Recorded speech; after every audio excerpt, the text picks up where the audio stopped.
God. Maraming salamat po na pinagaling niyo po si Daddy. Dati po hindi po siya nakakadilat, pero ngayon nakaka-close open na siya. Galing-galing na talaga ng Daddy ko. Lumalakas siya dahil sa inyo, God. Maraming salamat po talaga. Special sa amin ang araw na ito. Kasi birthday po niya.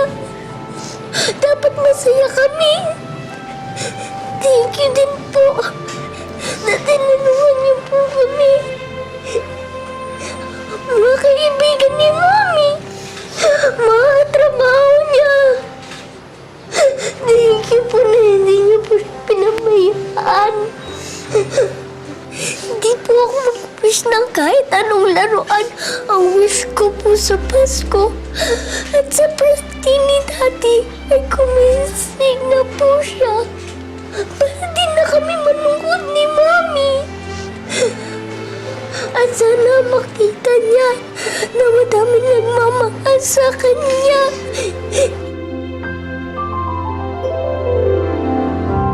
In Jesus' name, Amen.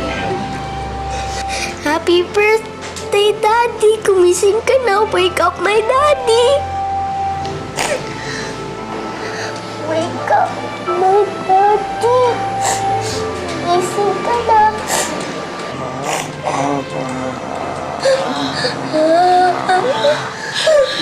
Nagsalita na si Daddy!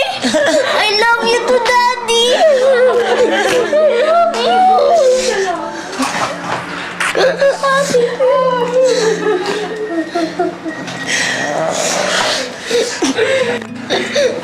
Kantahan natin si Daddy ng happy birthday! Happy birthday to you! Happy birthday to you! Happy birthday! Happy birthday! Happy birthday, Daddy! Happy birthday, Daddy! Happy birthday, Dad! Gising ka na. Happy birthday, Daddy! Mapakailanman hindi magbabago. Sa nakakaanting na totoong kwento ng pamilyang Aguilar, kanilang napatunayan na ang debosyon at pagmamahal ng asawa at anak ay maaaring maging susi upang unti-unting bumalik sa dating anyo at kondisyon si James. Kasabay ng taimtim na pagdarasal at pag-aaruga, sa huli, ang iiral pa rin ay ang pag-ibig.